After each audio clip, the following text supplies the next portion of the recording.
Bienvenido a la conferencia.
Hola, hola, hola, hola, hola, hola.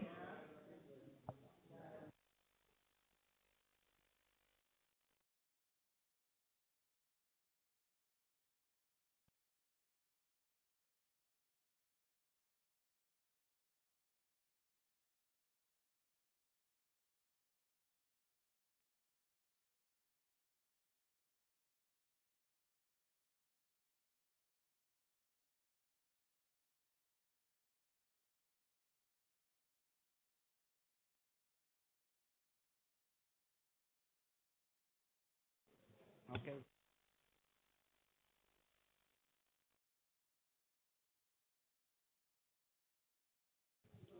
Hola, ¿me escuchan ustedes? Sí, se escucha algo, ¿no? Bueno, todo bien. Bueno, vamos a comenzar para tratar de ser cumplidores en la hora de inicio y en la de final, que es mucho más importante que la de inicio. El doctor Alberto Reyes va a llegar un poquito más tarde porque está en el acuerdo con un tema y va a demorar un poquito más, pero va a estar llegando. La idea de este curso es básicamente plantear más preguntas que respuestas, y eso yo sé que me van a criticar porque ustedes vienen a buscar respuestas, pero la verdad es que cuando uno más estudia un código nuevo tiene muchas más preguntas que respuestas, y eso claro, para el que viene a tomar un curso se levanta y se va, pero la verdad es que les debo ser sincero, yo cada vez que leo el código más dudas tengo de muchas cosas, incluso algunas posiciones que sostuve las voy cambiando. Pero bueno, este proceso lo vivimos con el CGP, los que no son tan jóvenes saben que el proceso del CGP pasó lo mismo, nos llevó 5 años tener más o menos las reglas de juego claras, así que bueno, mientras se va construyendo la jurisprudencia, la idea es ir generando por lo menos algunas preguntas que nos parecen importantes. Entonces, aún a riesgo de que yo sé que algunos puedan decir de que hay algunas cosas demasiado básicas, durante la primera hora lo que vamos a tratar de hacer es tratar de mostrar en una foto la descripción del nuevo sistema de justicia penal. Porque me parece que si nosotros comenzáramos directamente por hablar de la audiencia de formalización, de la audiencia de juicio, sin verlo con una visión panorámica, podríamos de repente, sobre todo en aquellos que están teniendo un primer acercamiento, veo que en la extensa lista, que es muchísimo más extensa la lista que los que veo conectados y en la realidad, pero en la extensísima lista de 86 participantes, veo gente que viene del área civil, del área penal, con más o menos experiencia. Entonces, lo que voy a tratar de hacer yo en esta primera hora es tratar de mostrar un poco un panorama de las claves del nuevo sistema. Y ahí ustedes van a irse anotando una cantidad de dudas y de preguntas que yo voy a tratar de ir levantando para ver si después podemos trabajar concretamente sobre lo que era el tema concreto del curso, que era el rol del juez en las distintas audiencias. Entonces vamos a comenzar con alguna idea de algunos principios generales, no los principios generales, digamos, de todo el código, pero sí los vinculados al rol del juez, ver la relación del juez con los demás sujetos que tienen participación en el proceso penal, y luego sí nos vamos a dedicar el mayor tiempo a tratar la audiencia de formalización, la audiencia de control de acusación y la audiencia de juicio, que ustedes saben que en el código en algunas partes se llama audiencia de juicio, en otras partes se llama juicio oral, porque tiene distintas fuentes y a último momento le cambiamos el nombre, y luego algunas referencias también al proceso abreviado de las vías alternativas de resolución del conflicto. Yo sé que el esquema es bastante ambicioso. Con Alberto lo que hemos hecho es distribuir un poco los temas. Yo no puedo estar en la última clase porque ya tenía asumido un compromiso profesional antes y bueno, lo planteé al CIA al CEJU excusándome cuando me invitaron de no dar el curso, pero tuvieron la amabilidad de decirme que igual que viniera los primeros 2 días, así que yo no voy a estar el último día. Y bueno, y Alberto se va a estar incorporando en cualquier momento para seguir la clase. Así que bueno, sobre esta base, la idea sería que esta primera hora sirva como disparador para las preguntas que ustedes pueden irse generando en un panorama sinóptico del nuevo sistema, y después sobre esa base empezar a trabajar con foco en las 3 audiencias. Bien, en cuanto a los principios fundamentales en su relación concreta con el juez, una cuestión que ya todos conocemos, pero que es importante tenerla como punto de partida, como ustedes saben, es la clara distinción de los roles de los sujetos del proceso penal.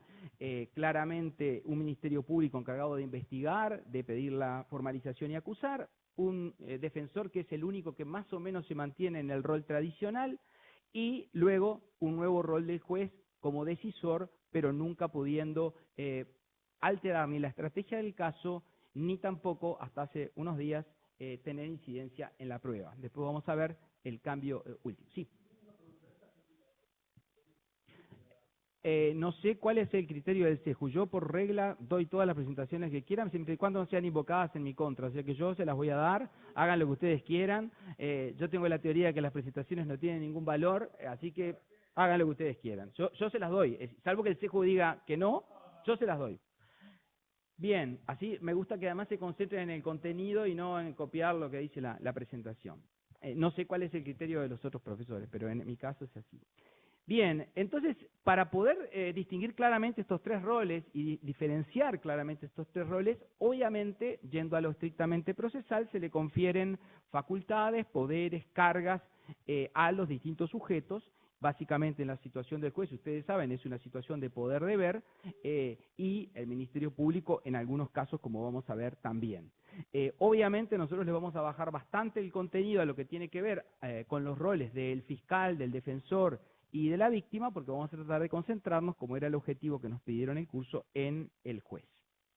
Bien, el nuevo cambio de paradigma del sistema está establecido, como ustedes saben, en lo que se denomina el principio acusatorio, que curiosamente, por estos devenires del Código, no quedó establecido como un principio central, sino que está en un segundo inciso del artículo 9 que se refiere a publicidad y contradicción. Es muy extraño, pero aunque parezca raro, fue así, o sea que la regla fundamental que marca el contenido adversarial del Código ha quedado en un segundo inciso, estableciendo el principio acusatorio, que en base a él se están limitando los roles de los sujetos o se le está concediendo más facultades a los distintos sujetos. En cuanto a las características esenciales del sistema que tienen que ver con el vínculo del juez con los otros sujetos, me parece importante destacar la participación de la víctima, que ustedes saben que la víctima no es parte en el proceso penal, pero sí este código buscó asignarle a la víctima un número mayor de posibilidades de participación en el proceso.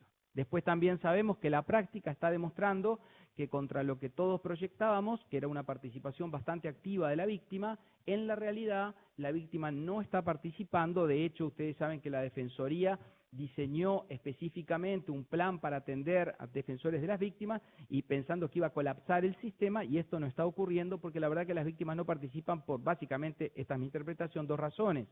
Primero, porque no hay suficiente información sobre el rol de la víctima, y segundo, por temor, ¿no? Obviamente, generalmente la víctima está en una situación de temor y si bien hay una serie de instrumentos para proteger a la víctima, incluso para que pueda tener una participación, digamos, no identificada, todos sabemos que en un país tan pequeño todos nos conocemos y todos sospechan que todo se sabe. Por lo tanto, esto ha generado problemas prácticos y por lo tanto ese gran reclamo de la participación de la víctima hasta ahora ha sido un poco frustrante en la realidad. Creo que hay mucho trabajo también por delante en materia de difusión. Y la otra gran regla en lo que tiene que ver con el rol del juez, que las audiencias son orales y públicas, y esto ustedes saben es un cambio fundamental. A nosotros no nos llama la atención porque teníamos en el CGP esto regulado antes. El tercer criterio central, donde todas las normas buscan, es garantizar la imparcialidad del juez, y para garantizar la imparcialidad del juez se tomaron 45 medidas hasta que a último momento se tomó una totalmente contraria a las 45 anteriores, que fue asignarle al juez, como ustedes saben, la posibilidad de disponer diligencias para mejor proveer.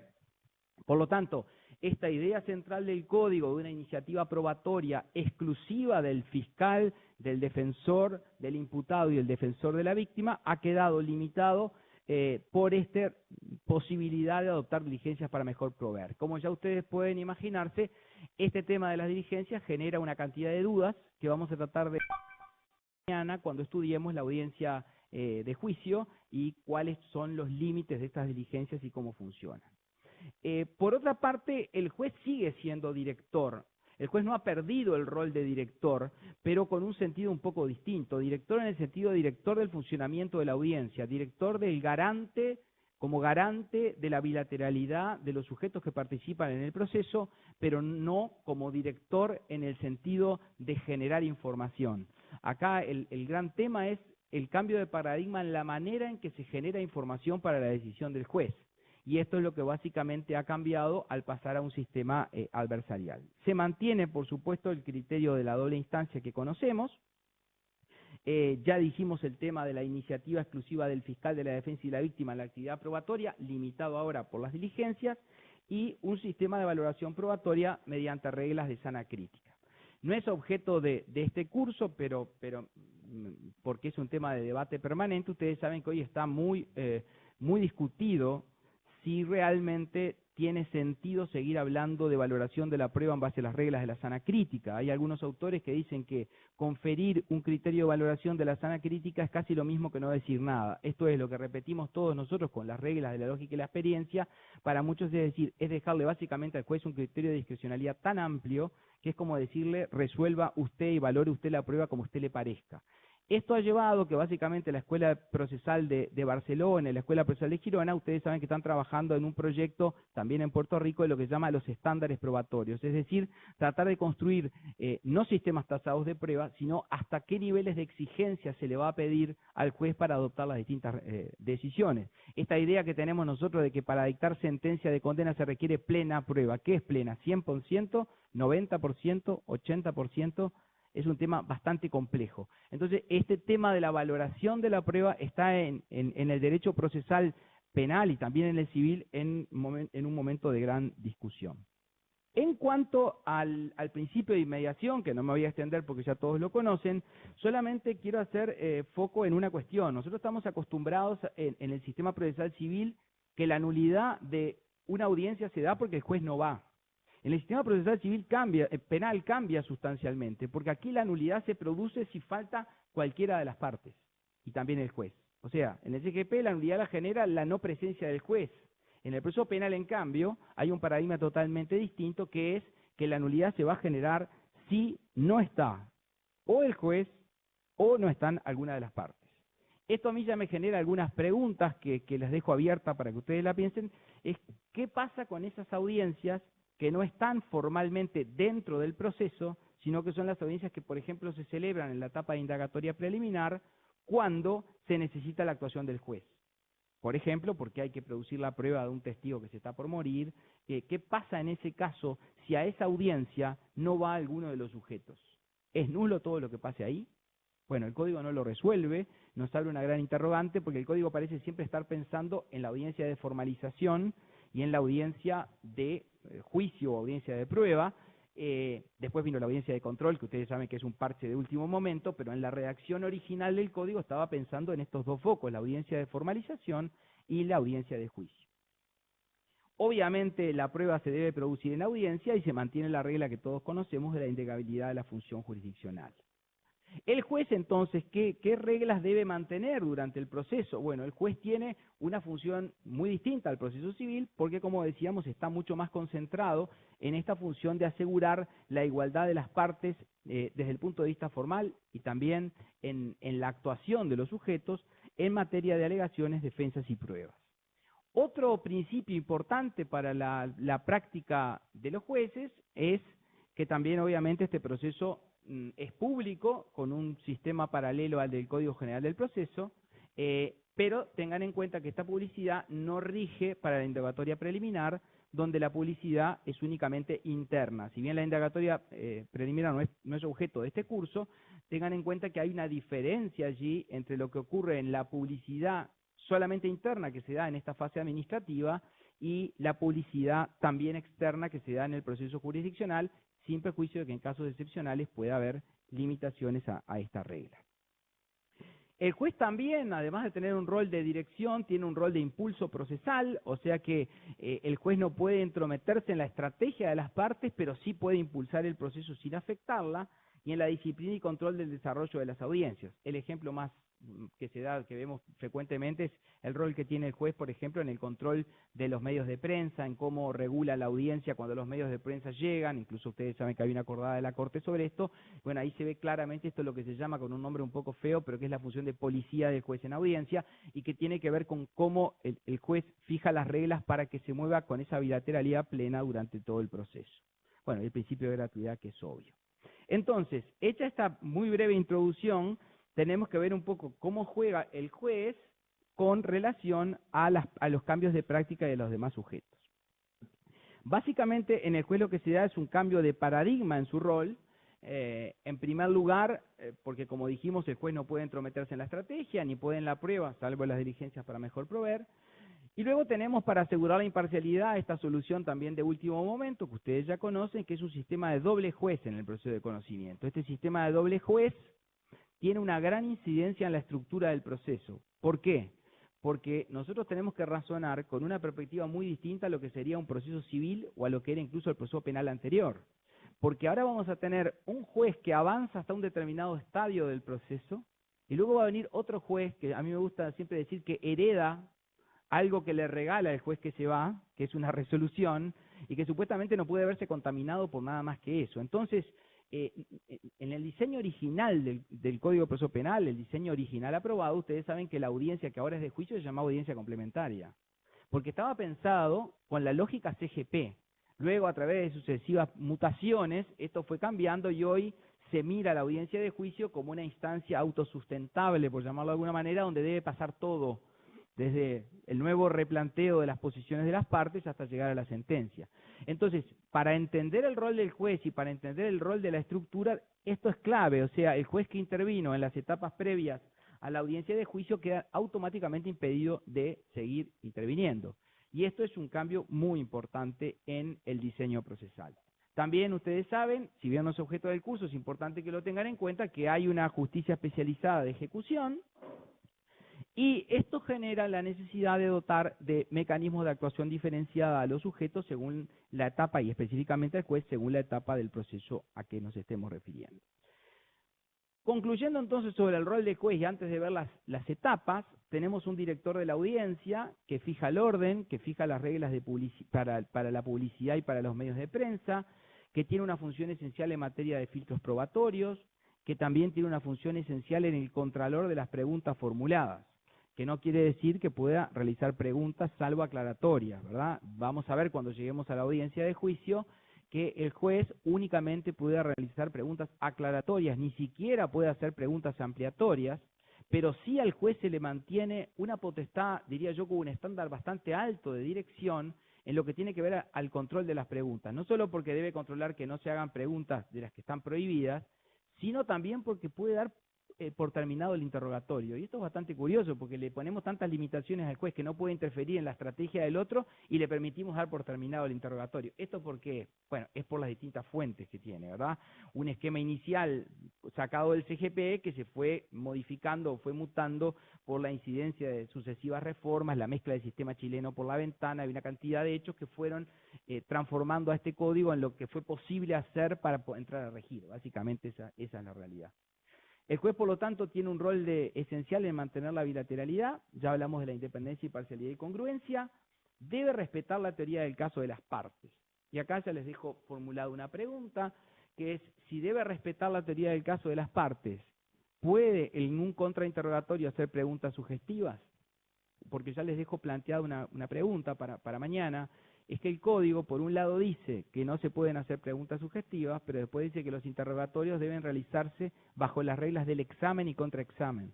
Y todos los que han estudiado y han escrito sobre examen y contraexamen dicen no existe un contraexamen razonable sin preguntas sugestivas. Pero en las películas, cuando viene el examen directo son preguntas abiertas, cuando viene el contraexamen son preguntas sugestivas para tratar de ver si realmente puedo obtener más información y contradecir la información anterior. Entonces, si nosotros entendemos que no se admiten las preguntas sugestivas, tendríamos un contraexamen muy original en Uruguay. ¿Ah? Entonces, bueno, ¿qué pasa con esto? Vamos a volver mañana, pero bueno, se los voy dejando planteado como duda respecto de esto. Por lo tanto, debe respetar el diseño de la defensa de los abogados. Yo siempre digo que cuando viene gente a ver audiencias en el proceso civil uruguayo, siempre dice lo mismo, qué fácil es ser abogado en el Uruguay porque el juez hace todo el trabajo. Porque ustedes saben que los jueces hacen si uno tiene un abogado malo y tenemos un juez bueno, el juez hace las preguntas que el abogado tendría que haber hecho. En el proceso penal eso termina definitivamente, porque en el proceso penal, vamos a ver después, es el propio abogado, no solo el que hace las preguntas, es el que dice va a declarar primero Juan, después Pedro. Ustedes saben que en el proceso civil es a ver, ¿quién está en la puerta? No, que venga tal, y el abogado dice, no, yo quiero que declare primero tal. No, doctor, si está acá pase, ¿no? Así funciona el proceso civil, porque, bueno, en definitiva, el poder de dirección del juez se extiende también a aspectos probatorios. En el nuevo sistema procesal penal esto no puede ocurrir, y es una regla esencial de la defensa, lo dice precisamente el código, que yo pueda decir, bueno, yo quiero que primero declare tal testigo, después venga el perito, después venga otro testigo, después veamos un video y luego pasemos al último testigo. Y eso libremente lo diseña el abogado del caso. Y el juez no puede afectar esa estructura de diseño de teoría del caso. O sea que es posible, estamos pensando obviamente cuando llegamos a la audiencia de juicio, que todos sabemos que son el menor número de los casos, porque la enorme mayoría de los casos se están resolviendo por proceso abreviado. Entonces los casos que llegan a juicio, donde podemos trabajar en teoría del caso y en diseño de teoría del caso, es un número bastante más acotado de situaciones. Bien, ya hicimos referencia al aspecto probatorio, no vuelvo. Sobre el Ministerio Público y la vinculación con el juez, que es lo que nos interesa acá, decía el título del curso, relación con los demás sujetos, básicamente insistir en lo mismo. El fiscal es dueño de la teoría de su caso. Al fiscal le debemos respetar como jueces el diseño que él hace sobre su teoría del caso. Y obviamente el fiscal cumple una tarea también en cuanto a la información y protección de las víctimas. Hay una gran que se abre en Uruguay respecto de los fiscales que puede tener incidencia para los jueces, es si los fiscales deben de traer al proceso la prueba de cargo que encuentre por el camino o también la prueba de descargo. Ustedes saben que en otros países, como los fiscales son funcionarios sometidos a poder deber, les dicen, señores fiscales, si ustedes están investigando y encuentran cosas que sirven a su tesis, está muy bien, pero ustedes no pueden esconder la que sirva a la tesis del otro. Nosotros no tenemos ese principio expresamente dicho en el código, pero sí tenemos en la normativa vigente lo que se llama el principio de objetividad. Algunos autores sostienen que en base al principio de objetividad, el fiscal, que está sometido a una situación jurídica a poder deber, debe traer la prueba de cargo y de descargo. Otros dicen no, porque en la medida que el código expresamente no lo exige, el fiscal no tiene por qué traer la prueba de descargo. Porque todos sabemos que en las investigaciones se suelen encontrar pruebas a favor y pruebas en contra. Y más allá de que sabemos que en esa fase de investigación no son formalmente pruebas, pero se van a transformar en pruebas cuando luego se incorporen o se convoquen a declarar al proceso. En cuanto al imputado, el imputado mantiene un estatus muy similar al sistema anterior. Lo único que por suerte se nos simplificó terminológicamente la vida, porque yo cuando daba examen de procesal, si yo decía imputado cuando solo era indagado y condenado cuando era imputado, me decían que no sabíamos nada de procesal. Ahora por suerte el código me parece excelente, una solución bien práctica, es siempre imputado. O sea, desde el inicio de la indagatoria preliminar hasta la finalización del proceso y la sentencia, se va a denominar imputado, lo que simplifica muchísimo la terminología del proceso. Por supuesto que el imputado es parte, con todos sus derechos y con un estatuto muy amplio de facultades, y bueno, obviamente el imputado está sometido a todos los derechos que ustedes, está sujeto y es beneficiado con todos los derechos que ustedes saben emanan de los tratados internacionales, y esto tiene importancia práctica cuando lo bajamos al rol del juez, porque al rol del juez le tiene que informar de esos derechos esenciales, como lo dice el código en algunas etapas del proceso. Por otro lado, se mantiene el derecho del imputado a designar libremente su defensor, sin perjuicio de designarle el defensor de oficio, y se admite la autodefensa del imputado si es abogado. En cuanto al defensor, existe un artículo en el código que podríamos denominar el Estatuto del Defensor, que es el artículo 71, donde se establece básicamente cuáles son los derechos y deberes que tiene el defensor. Recoge la tesis tradicional de que el defensor es en realidad no solo un asistente técnico del imputado, sino que también es parte en sentido formal, y establece una norma que a mí la llamo un poco programática, porque dice que el defensor tiene derecho a tomar conocimiento de todas las actuaciones que se hayan cumplido, que se estén cumpliendo en el proceso desde la indagatoria preliminar. Ahora, bueno, la gran pregunta, ustedes saben, es cómo se entera el imputado que lo están investigando y cómo se entera, por ende, el defensor que tiene derecho a acceder a toda esa información. En otros sistemas lo que se hace es que cuando se inicia una indagatoria preliminar, salvo motivo especial de reserva, se le comunica al imputado que se lo está investigando. En nuestro sistema eso no rige, por lo tanto todos nosotros podríamos estar en este momento sujetos a una indagatoria preliminar y no habernos enterado, y bueno, si tenemos suerte y nos podemos enterar, podremos incidir en esa etapa de indagatoria preliminar, o si no, tendremos que luego, cuando está terminando, en algún momento acceder a la carpeta. Ustedes saben que el código dice que para llegar a la fase de formalización tengo que haber tenido control de la carpeta. Lo que pasa es que en la práctica el control de la carpeta a veces simplemente es, bueno, que llegamos a la evidencia de formalización, acá está la carpeta, ¿no? En la que venía aquella discusión de qué pasaba si la carpeta tenía 55.000 archivos, y bueno, y si eso, qué tiempo razonable había que dar, y bueno, toda una gran discusión que se podría dar sobre eso. Pero bueno, aquí hay toda una discusión sobre este tema. Yo lo he escuchado decir a Alberto Binder que también sería bastante iluso pretender de que se le avisara al indagado, mire que estamos iniciando una indagatoria preliminar, porque obviamente en muchísimas cantidades de casos esto implicaría la frustración de la prueba o incluso la frustración de la propia realización del proceso penal por la rebeldía que eventualmente podría generarse en el imputado.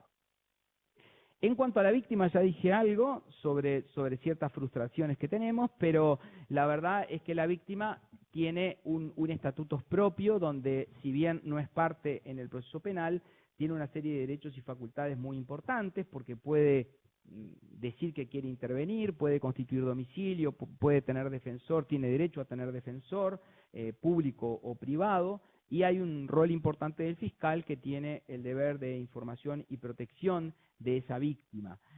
Por otro lado, vamos a ver después que en el diseño final de la audiencia de juicio, mañana lo vamos a analizar, la víctima puede tener un rol también bastante importante, aunque parece que hay algunas omisiones y algunas dudas sobre hasta qué punto puede intervenir, por ejemplo, materia probatoria, esto es, el abogado de la víctima que decide participar en el proceso, puede hacerle preguntas libremente a la prueba que ha sido presentada por el fiscal y por el defensor. Esa es una de las dudas que tenemos por la redacción que después van a ver tiene el código. Bien, hecha esta introducción, lo que vamos a ver ahora es, después van a ir las preguntas de ustedes, esto es nada más que un disparador para que ustedes hagan las preguntas, pero lo que vamos a ver ahora es entonces brevemente una especie de esquema de cómo funciona el sistema.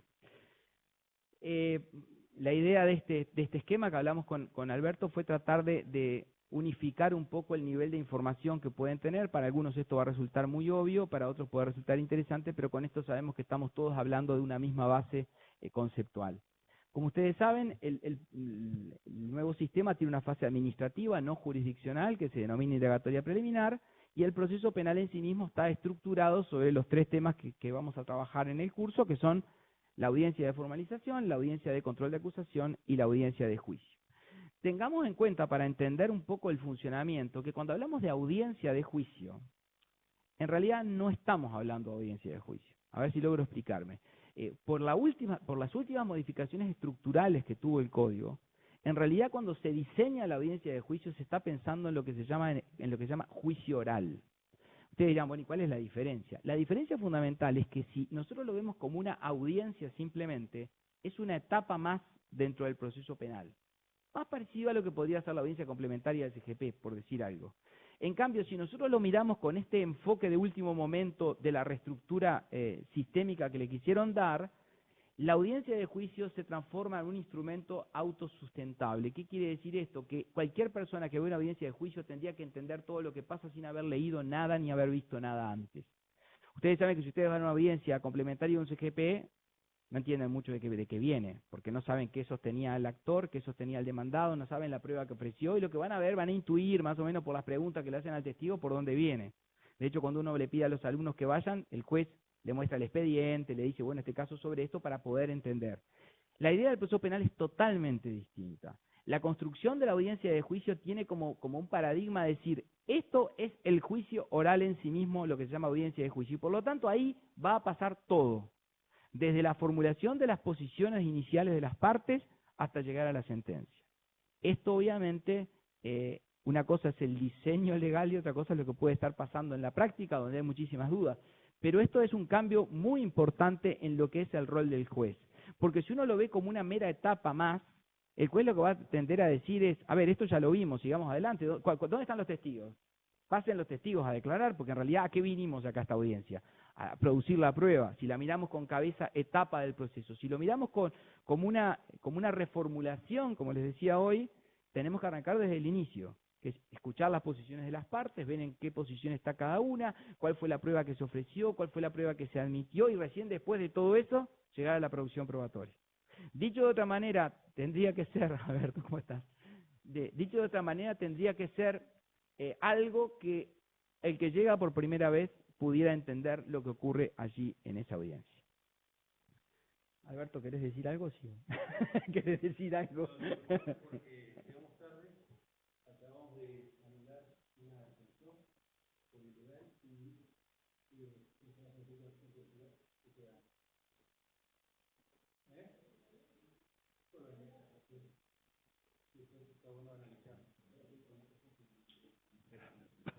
Sí, espero que los jueces estén por acá. No sería una buena noticia. No, decía que me disculpaba con los presentes y ahora también con el interior del retraso porque se nos fue larga la deliberación de una audiencia de segunda instancia donde se cuestionaba la legalidad de la detención y la prisión preventiva. Por eso esta demora. Bien, bueno, entonces, siguiendo un poco con el esquema, decíamos, el sistema se construye sobre estas etapas, pero obviamente se parte del presupuesto de que es imposible llegar a juicio en la mayor parte de los casos y por lo tanto tenemos que tener una vía que nos permita llevar a juicios aquellos casos en que la persona defienda su inocencia hasta el extremo o aquellos casos en que por su complejidad no permiten, o por los intereses públicos que están en juego, no permiten otro camino. Y ahí aparecen las vías alternativas que ustedes ya conocen, y aparece el proceso abreviado que se ha transformado un poco en el punto de mayor debate, de mayor discusión, y sobre el cual seguramente trabajarán ustedes el último día, pero que ustedes saben que es un instituto que está bastante, bastante elogiado desde la práctica, pero bastante cuestionado desde el punto de vista conceptual. Voy a contar una anécdota que es quizás políticamente incorrecta, pero en un reciente seminario había un grupo un seminario que se hizo en el exterior, en Panamá, había 5 jueces mexicanos. Y entonces al profesor que estaba dando clase en ese momento se le ocurrió preguntarle al juez, dígame una cosa, usted, ¿qué opinión tiene? ¿Le parece que de los imputados suyos que fueron a proceso abreviado, hay alguno que le dio la impresión de que fuera inocente? Y él dijo, la mayoría. A mí me dejó, realmente esto no pasa por suerte en Uruguay. México ustedes saben que tiene un mundo muy complejo, en tanto un mundo judicial como un mundo de corrupción muy complejo, pero lo que quería decir es que en realidad no había nadie en México que estuviera dispuesto a aceptar el riesgo de ir a un juicio por las consecuencias que esto pudiera derivar. Por lo tanto, terminaba siempre, en todos los casos, yendo a un proceso abreviado. Entonces, esto que es una exageración y que pasa en un país con unas complejidades muy distintas a la nuestra, sí les pone de manifiesto el cuestionamiento que luego de parte de la academia se le puede hacer a este instituto. Obviamente yo creo personalmente que este es un instituto muy útil, debidamente regulado y con un funcionamiento razonable, y que además de ser muy útil, para los que están en contra es un mal absolutamente necesario, porque no hay sistema que pueda resistir un funcionamiento. Pero la verdad es que desde el cuestionamiento estrictamente técnico, uno podría realizar varias consideraciones.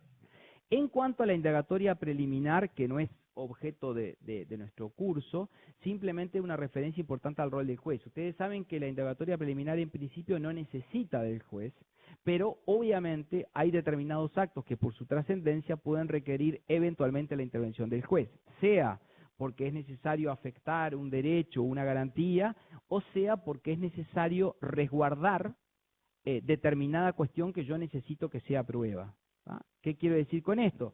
Si yo tengo un testigo que sé que se va a ir del país, yo fiscal puedo hacer 2 cosas. El fiscal podría perfectamente tomarle declaración en la fiscalía, pero si él le dice, mire, yo me voy la semana que viene y no vuelvo nunca más al país, probablemente lo que el fiscal haga es decirle, bueno, entonces vamos a adelantar esta audiencia, judicializar esta declaración para transformarla en prueba, porque recordemos que si no, no es prueba. Entonces el juez eventualmente puede estar llamado a intervenir, bueno, ni que hablar de medidas como puede ser la interceptación, etcétera, pero puede estar llamado a intervenir en esta fase.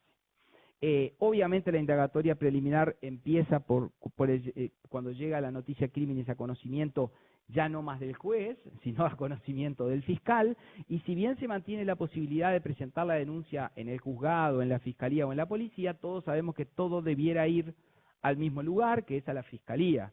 En definitiva, todo debiera concentrarse en la fiscalía, más allá de todas estas discusiones que se están dando ahora sobre ciertos filtros que pudiera o no utilizar la policía y el debate sobre eso que escapa al objetivo de este curso, pero sí es importante tener en cuenta que en el nuevo sistema todo llega a la fiscalía. El Ministerio Público, como ustedes saben, puede tomar una primera decisión que es ni siquiera investigar, porque se da cuenta que no hay elementos siquiera para iniciar una investigación, o puede iniciar la investigación.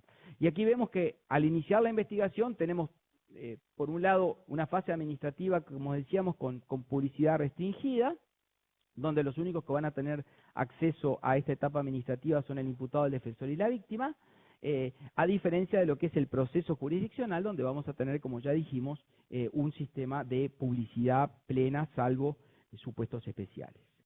Si el fiscal resuelve no formalizar, da por terminada la investigación, también puede aplicar el principio de oportunidad y llegamos al archivo provisional del expediente, y luego, o del proceso, no hablemos de expediente, y luego sí tenemos la opción a la que queremos llegar, por eso me apuro, que es para llegar a la estructura procesal.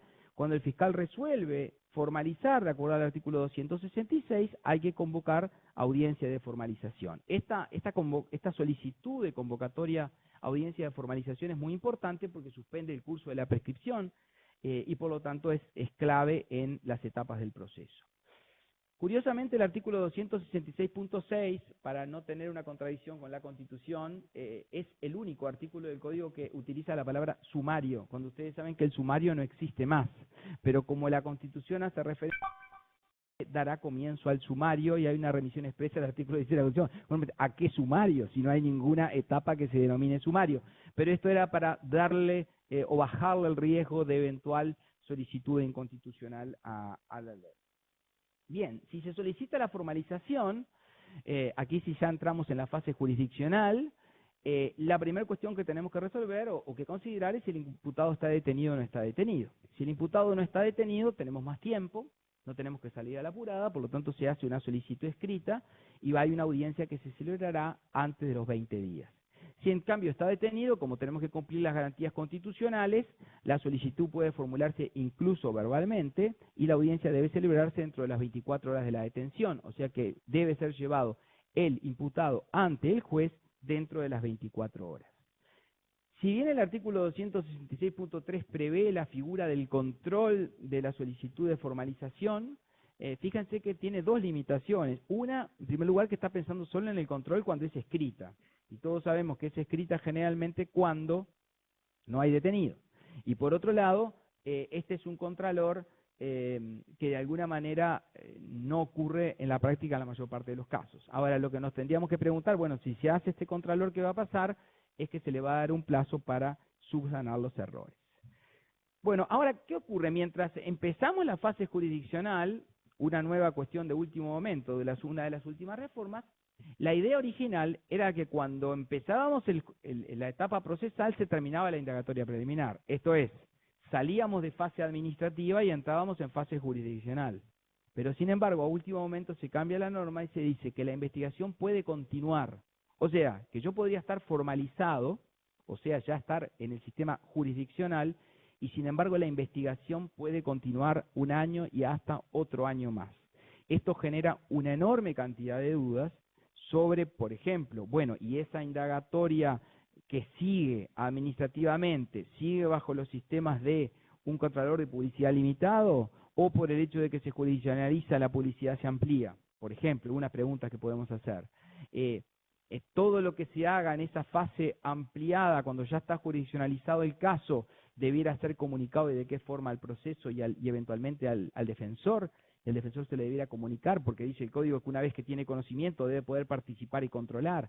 Bueno, estas son dudas que se han ido abriendo por esta inclusión. Y llegamos a lo que va a ser el objeto de la clase de hoy, luego de terminar este esquema, que es la audiencia de formalización, que también podríamos decir que en esta audiencia hay además un control de la detención y también es una audiencia cautelar, que ha tenido muchos ajustes normativos y donde básicamente el juez tiene un rol en primer lugar de escuchar al fiscal, al defensor y a la víctima, y luego debe resolver la legalidad de la detención, si fuera el caso, la admisión de la solicitud fiscal de formalización y todo lo que tiene que ver con las medidas cautelares, que ustedes saben que debe pedirse la medida cautelar de la solicitud cuando es de prisión preventiva, debe formularse necesariamente en la audiencia. Y no excluye cualquier otro tipo de petición que las partes puedan plantear. Lo que vamos a ver en la segunda parte de esta clase son los problemas que se generan en la audiencia de formalización. Terminada la audiencia de formalización, en un plazo indefinido, antes eran 30 días, pero se cambió y por lo tanto el plazo ahora es indefinido, el Ministerio Público puede pedir el sobreseimiento, con lo cual desiste de ejercer la acción penal, con un rol de la víctima que puede oponerse. Acá tenemos una de las manifestaciones del rol de la víctima, que es la posibilidad de oponerse a la solicitud de desistimiento, o puede acusar. Si acusa, viene una fase escrita, llamémosle demanda y contestación, donde se plantea la acusación por escrito, un traslado al defensor por 30 días, y la contestación de la acusación y ofrece prueba. Vayan viendo, para mañana, que la norma del 128 habla de ofrecimiento probatorio. Y después nos vamos a preguntar si existen momentos preclusivos o no para el ofrecimiento probatorio y qué controles podría hacer el juez en esa materia. Una vez que tenemos entonces la fase escrita, digamos que tenemos el proceso ahora sí trabada, la litis trabada con acusación y contestación de la acusación, se va a convocar a las partes y a la víctima. Acá aparece nuevamente la posibilidad de la víctima participar si hubiera comparecido a la audiencia de formalización, a la audiencia de control. Alguien me preguntaba el otro día en un curso, bueno, ¿y si la víctima no compareció a la audiencia de formalización? ¿Puede caer de sorpresa a la audiencia de control o a la otra?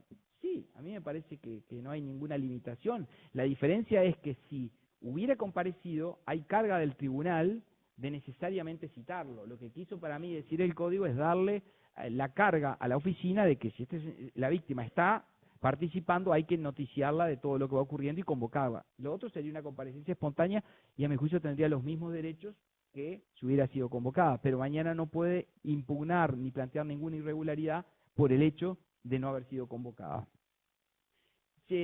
Una vez que entonces se termina esta fase escrita, decíamos, se comparece, se convoca a la audiencia de control de acusación dentro de un plazo de 10 días siguientes a la contestación de la acusación o al vencimiento, y llegamos así a la audiencia de control de acusación, que vamos a analizar mañana más en profundidad. Esta audiencia de acusación, de control de acusación, ustedes saben que es un parche, entonces al colocar esta audiencia ahí en el medio, nadie se dedicó el suficiente tiempo a pensar cómo se articulaba esto con los actos de proposición, llamémosle acusación y contestación de la acusación, y por otro lado cómo se articulaba esto con la audiencia de formalización. Entonces se nos abren una cantidad de dudas sobre cuáles son las preclusiones eventuales, las cargas de las partes y las facultades y derechos de las partes. ¿Por qué? Les voy a plantear un ejemplo. Dice que como cuestión previa la defensa podrá objetar la acusación señalando defectos formales. Yo me pregunto, pero si la defensa ya contestó, ¿no debiera haber planteado la objeción formal en su escrito de contestación? Y entonces uno puede decir, bueno, ¿y qué pasó? Bueno, lo que pasó nuevamente es que en el origen estos nuevos ajustes están pasando por la base de que las audiencias sean autosustentables, o sea, que se pueda comprender lo que ocurre. Entonces, una posible interpretación podría decir, no, lo que acá está diciendo el artículo es simplemente que puedo verbalizar en audiencia y que debo verbalizar en audiencia lo que yo ya dije en una etapa pasada. Pero el problema ¿cuál es? Que el código no dice eso. Entonces, yo me pongo en el rol de defensor y yo digo, a ver, a mí me da la chance de yo manejar una estrategia. Yo me guardo esta carta en el bolsillo porque me conviene más tirarla en la audiencia de control de acusación. Y va a haber un juez que me va a decir, no, usted no pudo porque precluyó. Podría, pero no le encuentro, y me gustaría, dicho sea de paso, pero la verdad es que no encuentro un argumento muy sólido en virtud de que el principio de defensa en principio es la regla y las limitaciones tienen que estar a texto expreso, pero esto emana no de que se quiso hacer a propósito, es que había dos fuentes distintas y llegó ahí. Sigo, oponer excepciones, ¿no tiene que oponer las excepciones al contestar la acusación? Y sigo, instar el sobreseimiento, parece que no hay problema, proponer acuerdos, después lo vamos a ver. Y luego dice, el juez resuelve oralmente los planteos, lo vamos a analizar, cada parte ofrece su prueba y cuestiona prueba de la contraria. Cada parte ofrece su prueba, vuelvo un poquito para atrás. Dice el 128, el defensor contesta acusación y ofrece prueba. Entonces, ¿cómo es? Ahora resulta que yo llego a la audiencia y propongo prueba, no me precluye. Si alguien razonara con cabeza CGP, dijera no, o inventaría no, pruebas sobre hechos nuevos, pero no. Pero la verdad que el código no establece ninguna distinción sobre esto. Entonces, al no establecer ninguna distinción, lo vamos a analizar mañana, se nos abren un montón de posibles interpretaciones al respecto. Luego el juez va a hacer lo que se llama el filtro probatorio, o sea, admitir o rechazar la prueba, y van a aparecer los eventuales acuerdos probatorios. Respecto de los acuerdos probatorios, les tiro una pregunta, que es ¿hasta dónde puede llegar un acuerdo probatorio? Yo acá tengo una gran duda de hasta dónde puede llegar un acuerdo probatorio. ¿Por qué? Porque si nosotros tuvimos que modificar el código a la norma de la confesión, que dice que la confesión por sí sola no es suficiente para condenar a alguien, y tuvimos que decir, salvo en el proceso abreviado, porque si no, teníamos una incompatibilidad, ¿qué pasaría si el acuerdo probatorio se refiriera, por ejemplo, nos ponemos de acuerdo que la persona la maté yo? Entonces, ¿cómo sería? Podemos ir, si quieren, pasé el semáforo en rojo, ¿no? O sea, podríamos ir con menor nivel de profundidad. Entonces, ¿hasta dónde podemos llegar con un acuerdo probatorio? Esa es la gran duda, porque el acuerdo probatorio podría ser un camino, en algún caso, para negociar una solución de alguien que quedó por fuera de un abreviado, por ejemplo. Entonces, dejo formulada esta pregunta. Ya les dije que no tenía ninguna respuesta. Alberto va a contestar, yo solo hago preguntas, pero yo tengo una enorme cantidad de preguntas, pero bueno, esta es una, ¿hasta dónde llegamos con un acuerdo probatorio? Por suerte no es un problema que nos preocupe hoy demasiado, porque no hay demasiado ni juicios orales ni demasiados acuerdos probatorios, diría yo, casi ninguno. Pero bueno, sí, claro, ustedes tienen todo, claro, ustedes, claro. No sé si tienen acuerdos, si han tenido acuerdos. Entonces, pensemos en este caso, bueno, ¿hasta dónde puede llegar el acuerdo probatorio? Puede llegar el acuerdo por decir, bueno, pongámonos de acuerdo que no hay que hacer prueba del lugar del hecho. Parece que sí, que está bien. Ahora, sigamos avanzando. Bueno, el lugar del hecho, y que la persona que estaba era él, este menor que está acá. Bueno, ya, ¿hasta dónde nos estamos metiendo en una autoincriminación? Yo les pregunto, ¿o estamos considerando un elemento probatorio? Estamos considerando un elemento probatorio que en realidad por sí solo no podría tener alcance. Pero el acuerdo probatorio está partiendo de la base que si hay un acuerdo probatorio, no hay que probar más sobre eso. Entonces nos llevaría por el camino del acuerdo probatorio a una especie de solución donde dejaríamos el hecho fuera del debate. Bueno, es una duda que tengo.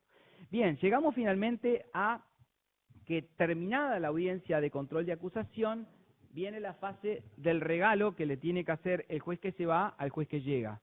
El juez que se va le tiene que preparar un regalo al juez que viene, porque sabemos que el juez que va a estar en el juicio oral no va a ser el mismo juez. ¿Cuál es el regalo que el juez que se va le hace el que viene? El llamado auto de apertura a juicio. Tenemos que partir de la base que la idea sistémica de esta etapa es: el juez nuevo no tiene que estar contaminado. El juez de juicio no tiene que estar contaminado por lo que pasó antes. Por lo tanto, lo que le llegue al juez de juicio tiene que ser información que no lo contamine. Para eso vamos a ver mañana que el artículo 269 establece cuáles son los elementos que debe contener este auto de apertura a juicio. Este auto de apertura a juicio que tiene un gran, enorme problema, que dice que es irrecurrible. Y cuando estamos hablando de que es irrecurrible, también pregunta para mañana, dejo abierta la pregunta, bueno, irrecurrible, ¿qué quiere decir? Vamos a imaginar, ahí hay que establecer, por ejemplo, qué acuerdos probatorios se hicieron, o qué pruebas se admitió, qué pruebas se rechazó. Vamos a suponer que el juez se equivoca. El auto de apertura a juicio dice, no, se rechazó toda esta prueba. Resulta que uno escucha el audio, y el audio dice que se admitió toda esa prueba. Es irrecurrible. ¿Qué hace el defensor? Dejo planteada la duda. Mañana voy a tratar, para mañana deme 24 horas a ver si se me ocurre algo. Pero, digamos, ¿qué pasa con eso? Porque tenemos un auto de apertura a juicio que es irrecurrible y que es al cual debe ceñirse el juez de juicio.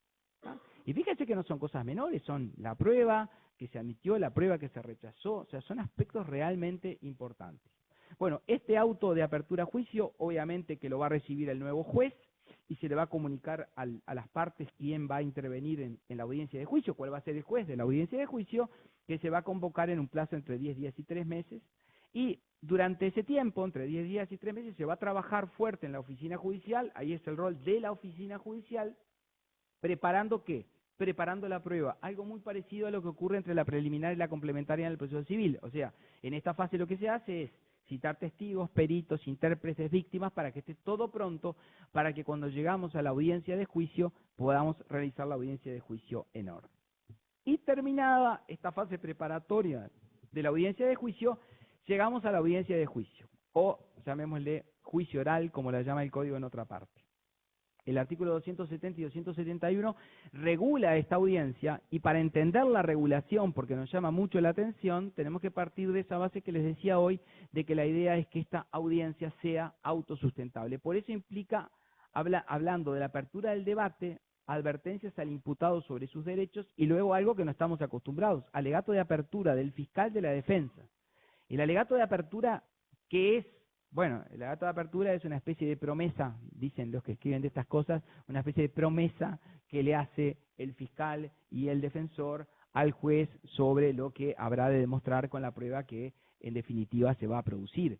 Pero a nosotros nunca se nos pasaría por la cabeza en una audiencia complementaria que esto ocurriera. ¿Por qué? Porque no está partiendo de la base de que la audiencia debe ser comprensible en sí misma, está partiendo de la base que es una etapa más. Por eso les decía hoy que está visto como una instancia casi que autónoma, independiente, y casi que todo lo que se hizo antes es para preparar el juicio oral, en aquellos casos que obviamente no van por proceso abreviado o no van por medios alternativos.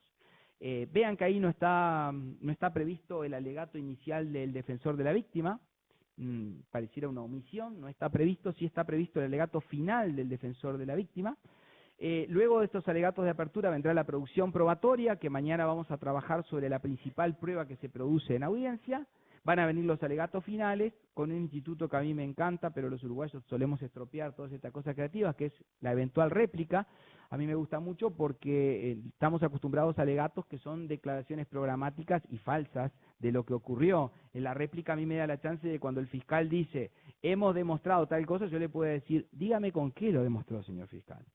Porque yo tengo la chance con la réplica. Del mismo modo, el fiscal le puede decir al defensor, a ver, si usted acaba de decir tal cosa, ¿y qué me dice de tal cosa? Entonces, el derecho a esta réplica nos daría una mayor calidad de información.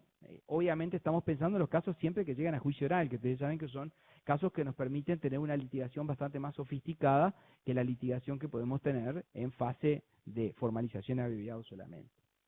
Luego de esto, se declara cerrado el debate, viene la gran novedad, eventuales diligencias para mejor proveer y contraprueba, o sea, lo novedoso, que la posibilidad de que el juez tenga ahí su última chance, después vamos a ver cuáles serían sus limitaciones, y viene la sentencia con la regla fallo con fundamentos al fin de la audiencia, que bueno, las reglas en Uruguay suelen ser excepciones, y después viene la excepción, que es la posible prórroga de la audiencia de hasta 15 días para dictar sentencia con sus fundamentos.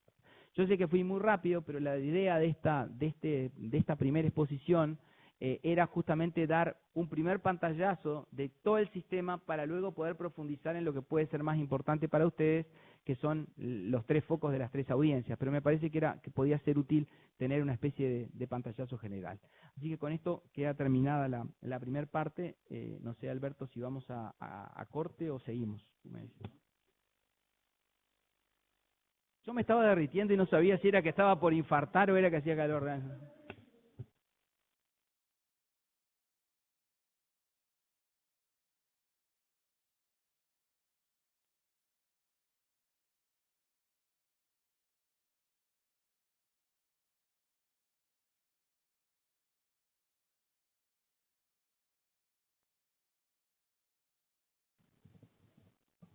Bueno,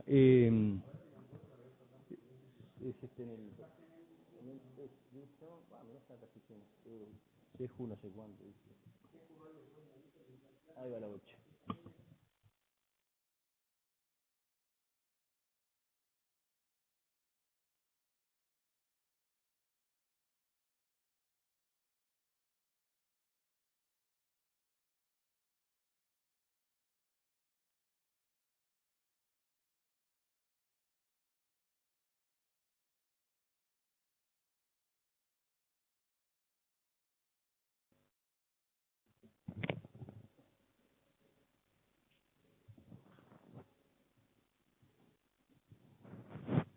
Psicodélica, la pantalla. Bueno, sí, acá tenemos los problemas de que no se ve nada, ¿no? Pero bueno. quería empezar esto con el tema de la formalización, con algo que acabamos en la audiencia de segunda instancia que hicimos hoy, se puso, digamos, en crisis, ¿no? El perfil o el rol del juez de garantías en la República Oriental del Uruguay, pues eso es robo, porque no es, y está pasando algo que es complicado, no es todo trasladable. Está pasando que hay mucha cosa de, veo que eso se soluciona de tal modo en un libro de litigación de Chile o de Chubut, y lo traslado a una solución de acá, y hay diferencias. Hay diferencias notorias. Entonces, en base a esas diferencias, que de repente cuando leemos la obra o vemos la intervención en un video, qué sé yo, de una exposición magistral de algunos de los expertos que andan en la vuelta, nosotros tenemos que siempre tener la prevención de, ¿será